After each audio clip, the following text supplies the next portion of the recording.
孙老板，好点了吗？已经没事了。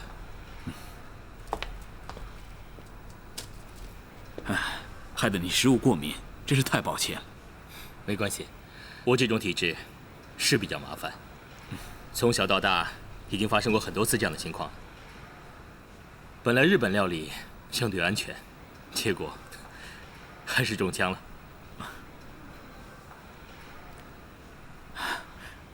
孙老板，我也认识一个人，他从小呢就有很严重的过敏，偏偏他的家乡菜里面又有很多的花生成分，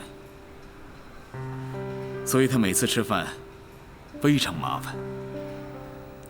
每次在入口前，他的奶奶、爸妈都要仔细询问食物的来源，如果弄不明白，他就不能吃。所以啊，他每次只能眼睁睁地看着他的兄弟姐妹吃好吃的糕饼，他却没法吃。于是呢，他就大哭大闹，说是对自己很不公平。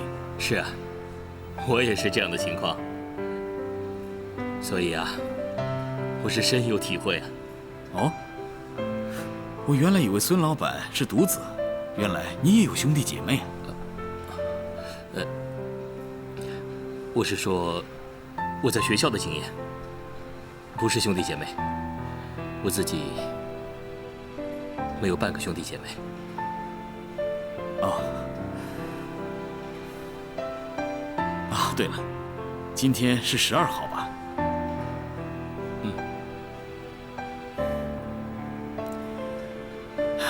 我有一个好朋友，他每隔3天就会登一次寻人启事。他这个习惯，一坚持就是40多年。找一个人能够找40多年，要是换了普通人，早就放弃了。可是他一直不肯死心。40年前，他很穷，甚至连饭都吃不上。可是他还是每半个月挤出一笔钱来，在报上登小广告，找寻亲人。不管他活得有多么贫穷，过得有多么艰难，他从来没有放弃过。因为他知道，这个机会虽然很微小、渺茫、愚笨，但他仍执着坚持着。他相信水滴石穿，只要他一直坚持着呼唤他的亲人，他的亲人就一定会出现。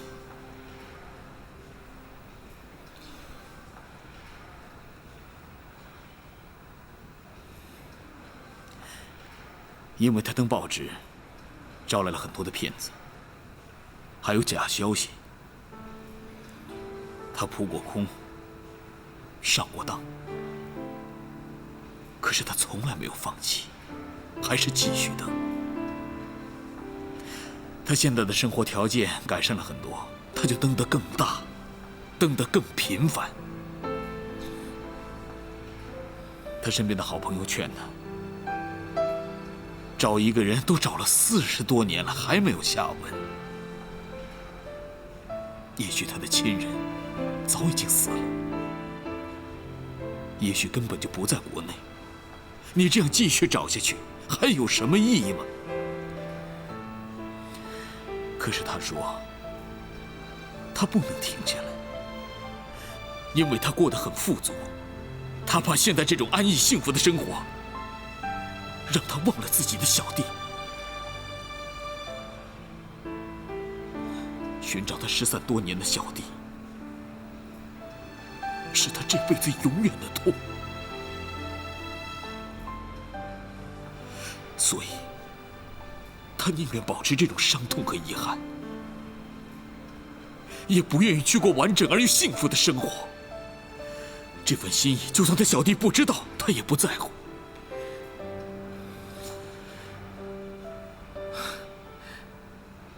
我不知道，你跟我说这些干什么？如果你问我的看法，我觉得你这个朋友很傻，也很矫情。登报40年还找不到，那就一辈子也找不到了。也许他只是自己求心安吧。或许他做过什么对不起亲人的事情，这么做只是安慰自己，欺骗自己的良知。普通人是不会对兄弟姐妹付出这么多的。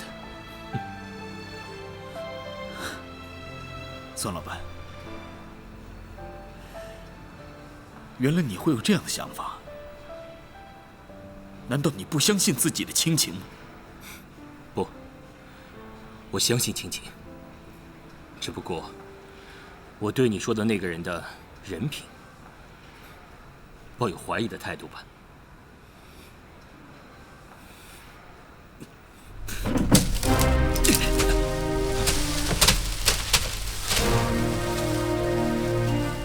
你，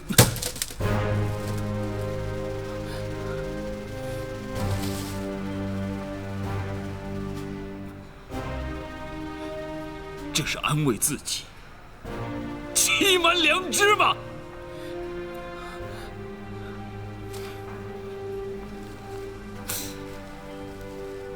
你一张一张仔细的看看，这是他这么多年来对你一直没有停止过的呼唤。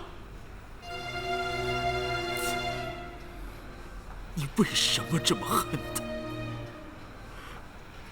为什么一定要弄垮他的公司？世华，你为什么要这么做？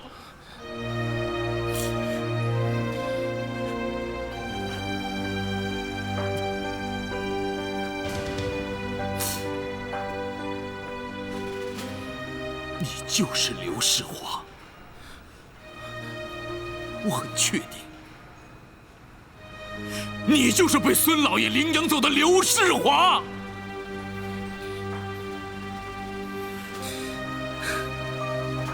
金先生，你到底是什么人？我不知道你替刘世杰说这些话用意到底是什么。我已经跟你说过了，我是他多年的好朋友，他一直在苦苦地寻找着你们这些亲人。可是，现在他的亲人明明就在他的眼前，却这么对待他，恐怕他连做梦都想不到啊！你未免替刘世杰想的也太多了吧，金先生。我不知道你这么做的用意是什么。你的这种关心已经远远超出一个朋友的程度。你不用管我，为什么会帮助刘世杰？我只知道，你就是刘世华。这件事情，我一定会告诉他。我不是什么刘世华，我更听不懂你在说什么。你从刚开始吵闹到现在，我一直觉得你莫名其妙。世华，世华，你为什么不承认自己的身份？你为什么要这么对待自己的大哥呀？没有为什么。第一，我叫孙祥，不叫刘世华。第二，在商言商，铲除自己的竞争对手是很正常的行为，需要任何理由吗？好了，我想休息了。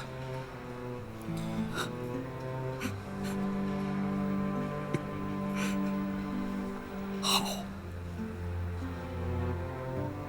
好，你不承认自己的身份，对吧？我一定会弄清楚原因。不过，请你记住，圣国鞋厂不是那么容易被打垮掉的。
没错，孙祥就是世华。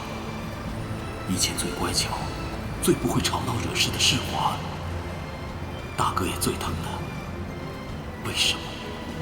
为什么他会变成这样，变得这么冷酷，而且对大哥充满了怨恨？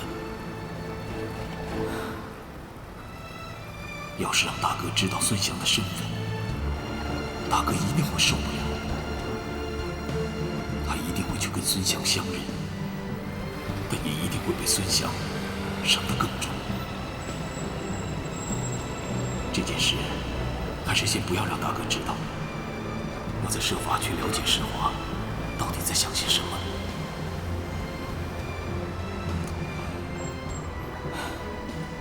为什么世华会这么仇视大哥？大哥没有做任何对不起他的事。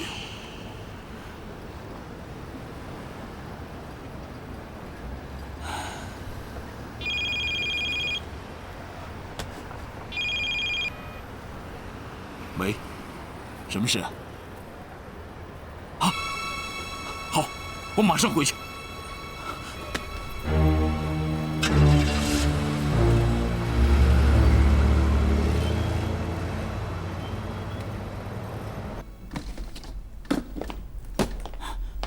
爸，爸，你怎么了？王医生，我爸他没事吧？老爷子是老毛病复发，血压太高了，所以晕倒了，要好好休养。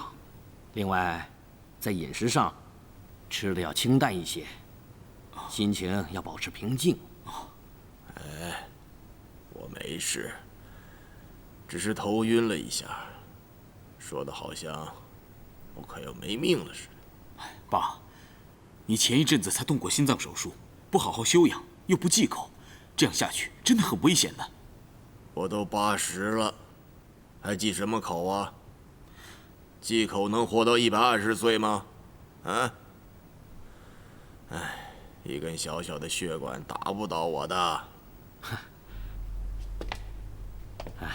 这是给老爷子开的一些降压药，另外还有一张饮食方面要注意的清单，最好是能随时提醒老爷子，啊。好，谢谢你，王医生。不客气，送王医生回去。是，我走了。医生请。请。好。医生慢走。哎。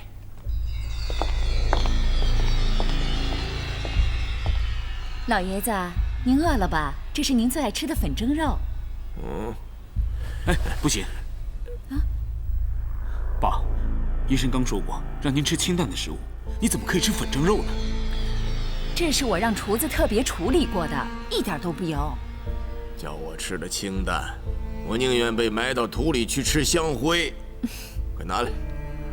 不行，你明明知道爸血压高，还要给他做这种东西吃。这是按老爷子的意思做的。老爷子，我也知道您不能吃油了，所以我让厨师换了橄榄油，先蒸再煮，调味也淡了，肉的肥油部分也去掉了，很健康的。再处理过也不行，也一样不适合爸吃。你，好了好了，别吵了，不吃就不吃。三郎也是为我好，你就叫厨子做点青菜豆腐来就好了。可是可是你又不爱吃那些，要是饿着了，没有体力养病怎么行啊？别啰嗦了，叫你去换你就去换吧，啊！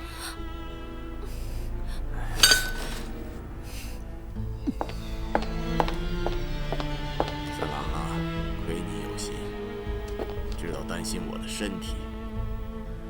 爸，你这2年身子不太好，以后啊，你要多注意保养，多吃点维他命，别再嘴馋了啊！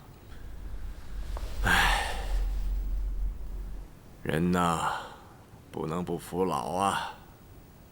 我都80岁了，可是浩威却还是那么不懂事，我真是不放心呐。哎，三郎啊，这几年我的事业都渐渐地交给你做主了，将来我走了，一切都还是留给你啊。但是你一定要好好的照顾浩威，让他安稳的过日子就好了啊。爸，你先别说这个，浩威年纪还小，我会慢慢教他的，他事业也一定会上手的。您放心吧，这所有的家产都是浩威的，我只是暂时替他保管。哎，你说的什么话呀？啊，你和浩威都是我的儿子，这些都是你们2个人的，啊。要是他会败光，我还不留给他呢。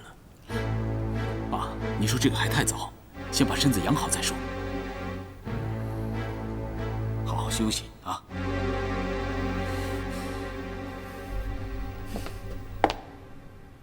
就去那儿不行啊？那儿很好的，就去那儿吧。哎呀，听我的好啦，那儿不错的，真的挺好的。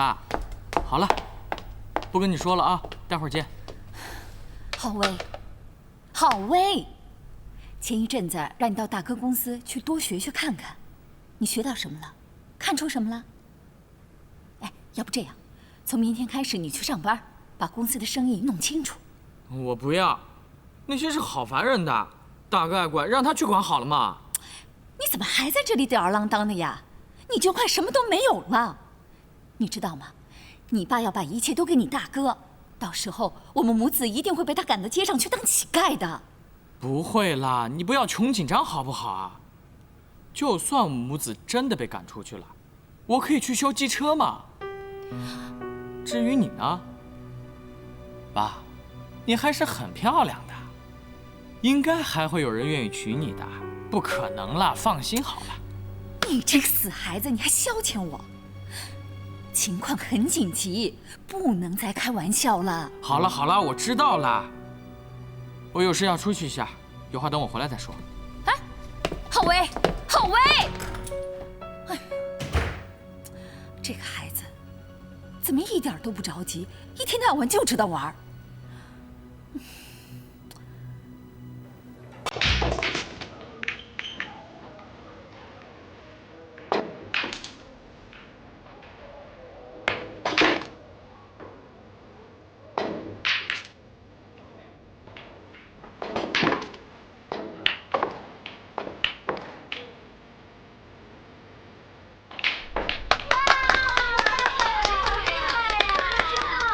直播比赛了，就是呀，太帅了！一人1杯啤酒，我买单。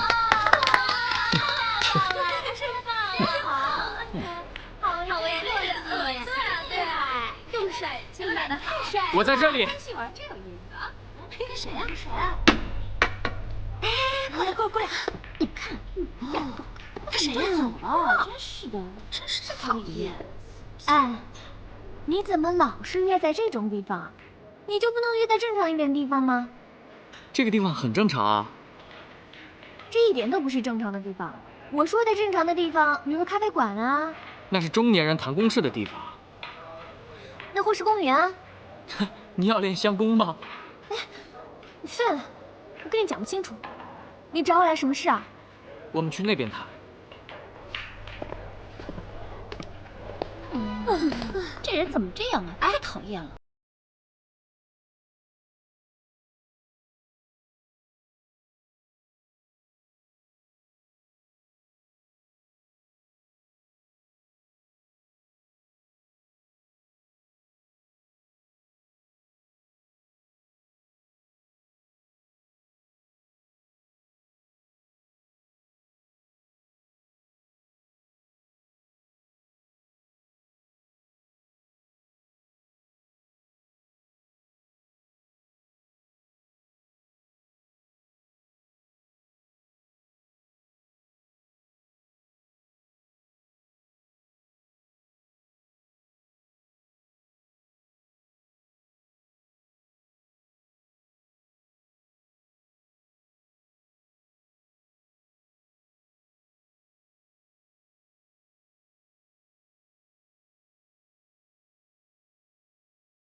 咱们一会儿整整他，怎么样？爸，你跟浩威什么关系啊？对啊，快点说，快说，说呀！我和他是什么关系，关你们什么事儿啊？哼，不错呀，浩威还买大哥大给你呀。你这么老了，我倒是想见识见识，你是用什么手段勾引浩威的？那电话是我妈咪给我的。谁说我老啊？你今年5岁吗？你要15岁就能说我老？不要脸！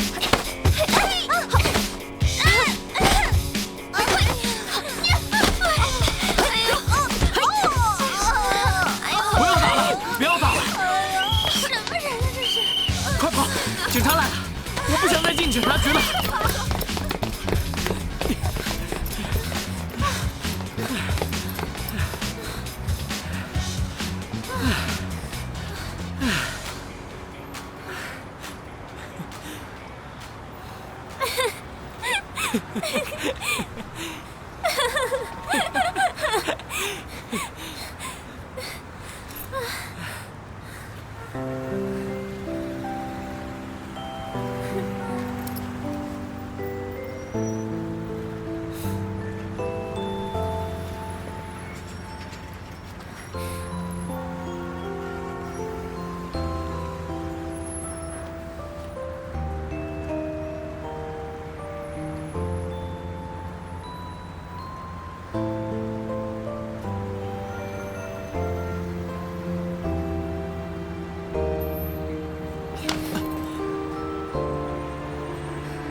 散步吧。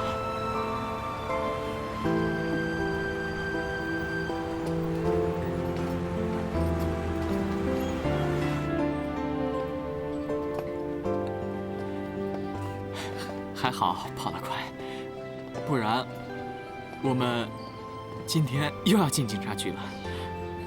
我真倒霉，一见你就要进警察局。我也不知道怎么搞的，好像我的个性和我的磁场就是能把警察吸引过来。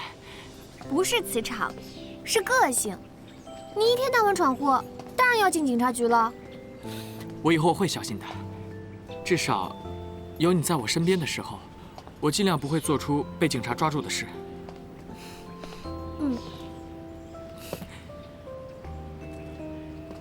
其实，在公园里约会也挺好的嘛，不像老人嘛。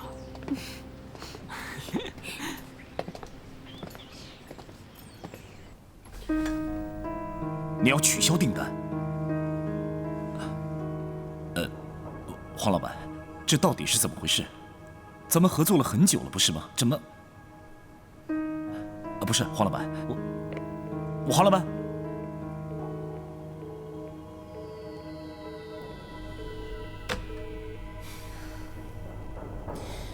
又失去一个客户。虽然我们有很多老顾客，可是再这样下去，还是会受到影响的。怎么办呢？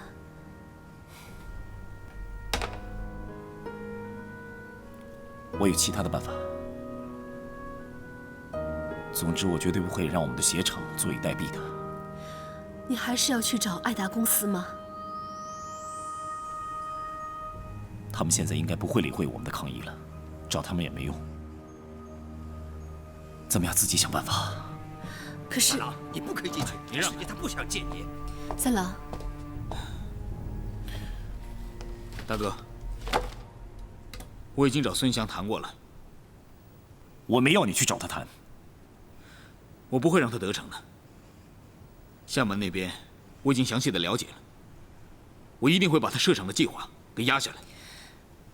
大哥，你想要重建刘家的祖宅，就要我来帮你。否则你为了赌气，连自己的祖宅都重建不了，你才会成为刘家的罪人。你少说这种话来激我。你说的好像我不听你的话就不行。事实就是这样，你就是自尊心过剩。孙祥在厦门有另一个制鞋厂，他买下刘家祖宅的用地，写明了就是要扩建工厂。我们必须把订单全部都抢回来。他设厂的计划才有可能被打回票，甚至于由你来申请使用那块地。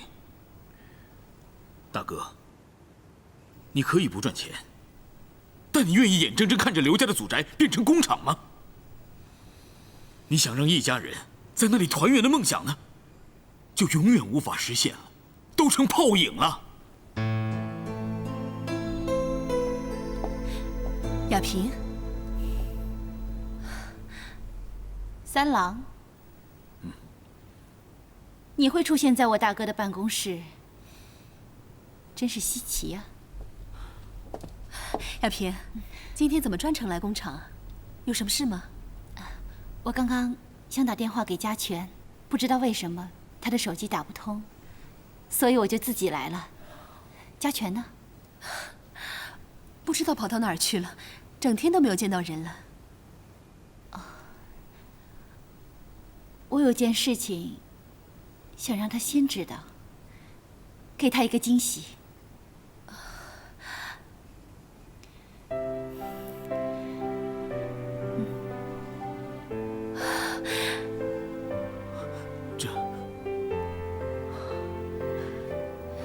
亚萍，你答应大钟的求婚了？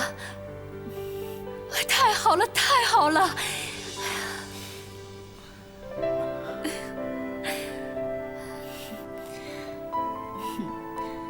家全，他费尽心思替大钟想怎么向我求婚，我真的很感动。但是当时我还是犹豫了。毕竟，我已经40岁了，人老珠黄了。年轻的女孩子看到我，应该管我叫一声妈了吧？对不对啊？傻瓜，说什么话呢？谁不长年纪的？难道年纪长了，就不能追求真正的感情了？还好大钟他不嫌弃我。他愿意跟我共度一生。上一次他向我求婚，我拒绝了他，他不死心，又向我求婚。我就问他：“你为什么不去追求年轻一些的女孩子？”他就跟我讲，他在意的是心灵上的交流。他跟我在一起，才是真正的相知相惜。这样的感情，才不流于肤浅，才更容易天长地久。大钟说的真对，他真的是既成熟又懂事。亚萍啊，你现在要结婚了，你大哥心里的重担可以又放下一件了。亚萍啊，你早该答应大钟的求婚。既然现在你肯点头，那大哥答应你一定把这个婚礼办好。你跟大钟说，让他下班以后来家里，咱们挑个好日子，让你们结婚。好。恭喜你啊，亚萍。韩大钟，他能娶到你是他的福分。是吗？我看，有的人应该觉得他很傻吧。如果他不娶我的话，他可以自由自在，左拥右抱，多快活呀！我想你肯定不会给我送喜帖，没关系，我人不去，礼会到的，这算是我的一份心意。谁说我不会发喜帖给你？我会发，你一定要来哦。哼，你敢送，我就一定敢去。那我就等你的喜帖啊，说话可要算数啊。好。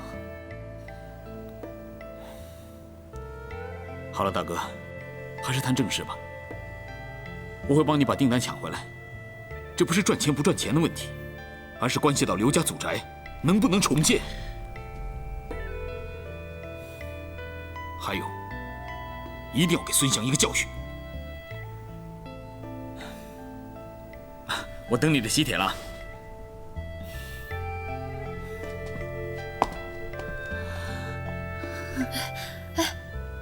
亚萍，怎么了？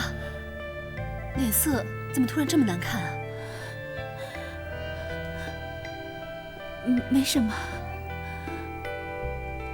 可能是我有点累了，我先回去了。要是嘉全过来了，让他给我打电话。没问题。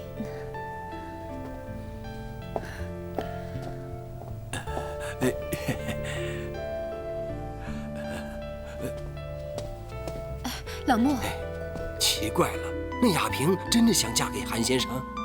亚萍都答应了，你怎么觉得奇怪啊？亚萍那表面上笑得跟一朵花似的，实际上说的每一句话都怪怪的，好像很怨恨的样子，不像是新娘子该说的话呀。我想亚萍就是这样，平常就是多愁善感的人，这回她要结婚了，她的心情当然要受到影响了。你要3000万？你要3000万干什么呀？做生意啦！你不是一直希望我做点正事吗？我拿去跟朋友一起做生意，稳赚了。你就给我3000万怎么样啦？我答应你，我肯定不会去花天酒地的。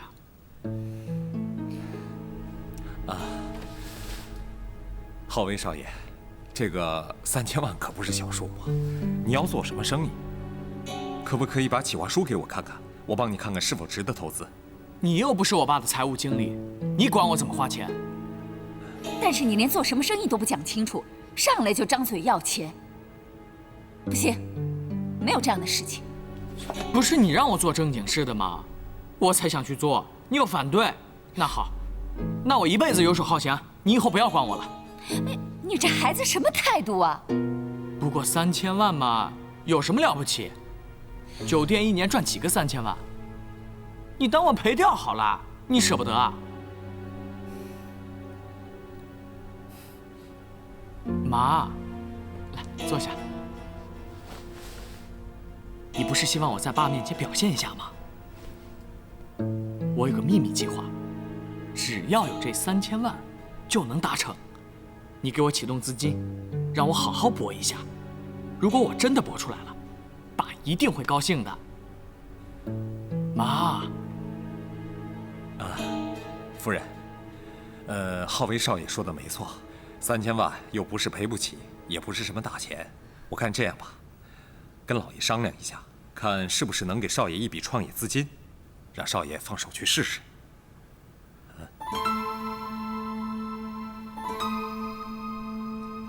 那好，你给我2天时间，让我好好的考虑一下。这2天你要是表现得乖一点，没准妈妈会同意的。我知道你最疼我了。好了好了，真是拿你没办法。正南要我跟老爷子提拿钱给浩威投资的事儿，不知道是什么用意。万一老爷子发脾气，骂浩威乱要钱怎么办？哎呦，我可真不敢开口。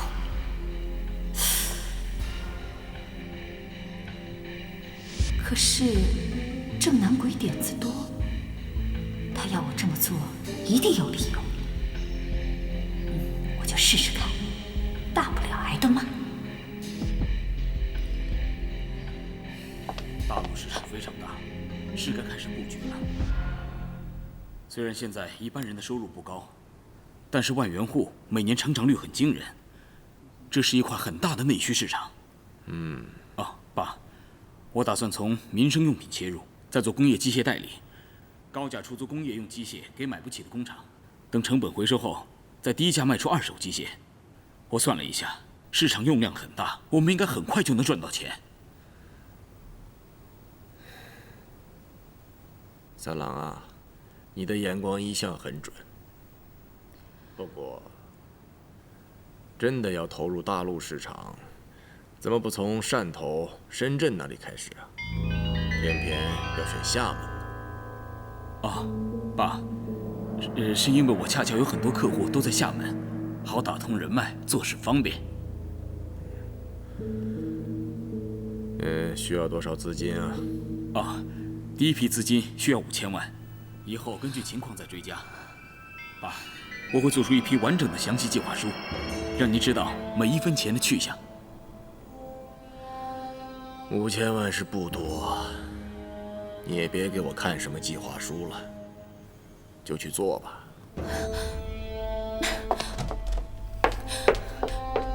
老爷子，三郎随随便便说几句，您就拿出5000万给他做事。那浩威呢？浩威也要创业，他也有雄心壮志，您必须公平的给浩威5000万。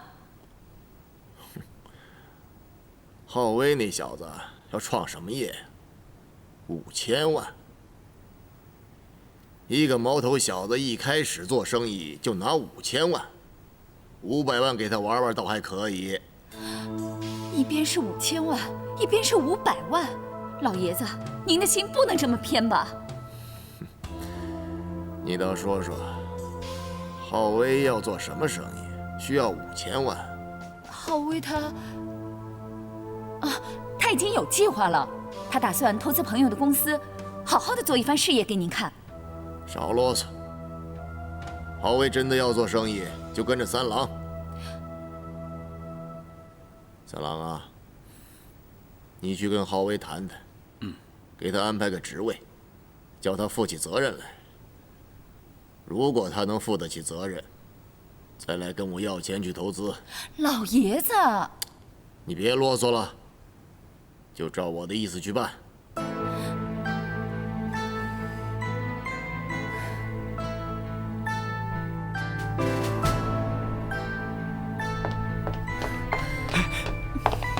怎么样了，妈？你自己问三郎，从今天起你就是他的手下，听他的命令，拿他的工资了。为什么？我是要投资，不是要一份工作啊！浩威，你借几千万做投资，爸肯定不会答应的。你跟我去一趟公司，我会安排差事给你。我不要，我着急要投资。爸不给，妈你肯定有啊！妈，你就给我资金，让我做生意嘛！好了好了，少废话，跟我走，走。妈。气死我了！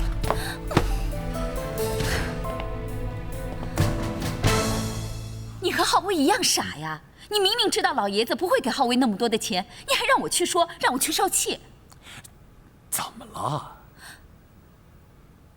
你说气不气人？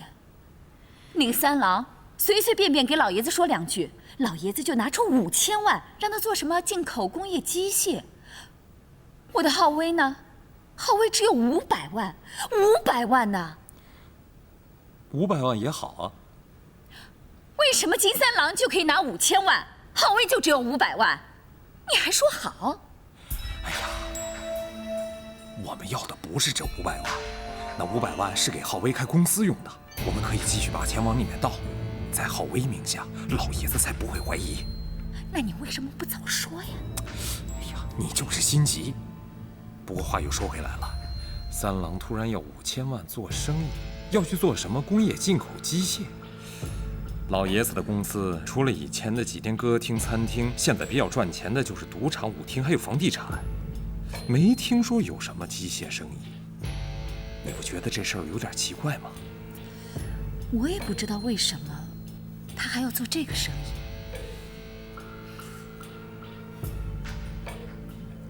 这事儿有点蹊跷，得留心一下。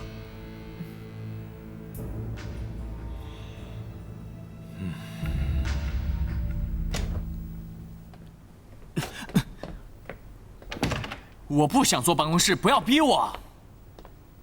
这里没有别人，你老实说，你要5000万干嘛？5000万？我只要3000万做投资啊。好，不管多少钱，你想投资什么？我想帮嘉全他们家鞋厂跟孙祥拼了，只要有了资金，就可以买设备了嘛。你干嘛？干嘛？你以为捧着钱去刘家，刘世杰就愿意接受吗？你不要做梦了。他们工厂都快倒闭了，我不信他不收。你真是太不了解刘世杰了。刘世杰宁愿工厂倒闭，也不会收下这笔钱的。